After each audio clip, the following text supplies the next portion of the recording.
What would it take XRP to be 100K and what year? Derivatives market, and you'd have to have tokenization of real estate and a lot of other assets at scale, like almost everything. I think by 2030, 85% of the total economy will be tokenized and on chain. Maybe it'll take a little bit longer than that, but I think that, next 5 years, we're going to see a very accelerated pace of assets moving on chain. And the more value and markets that have transfers and settlement and transactions moving at scale daily or move on chain, the more value XRP will have to settle on the back end of all of that. You've seen all the rails and the interoperability built out at this point. And, you've got Wormhole, you've got Axelar, Quant and Overledger.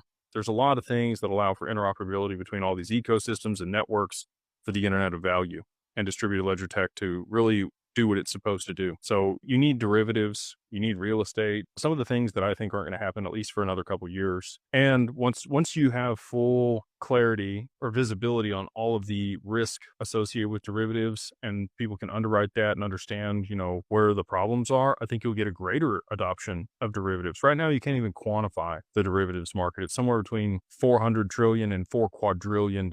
They don't know what the notional value of it is. So if it's closer to the high end of that, and I think we'll see an expansion in derivatives, tokenized derivatives, there'll be looping, there'll be all kinds of fun stuff, risky stuff that you can do with, the tokenization of things, because you'll get that representation of value that you can then go do something else with. People will stack stuff, and then there's more and more derivatives in that market. And as long as the base is solid, if XRP becomes a tier one asset, you have US treasuries, you have gold, there's going to be a lot of stuff that you can use as collateral in that market for derivatives. And over the past, 50 years, and really derivatives market hasn't even been around that long, last 20 years, it's really just been US treasuries that people lend over and over again to each other because that's the tier one collateral that they can use. So excited to continue to see that expand and what's going to happen there. And that's, what it's going to take to get it to 100,000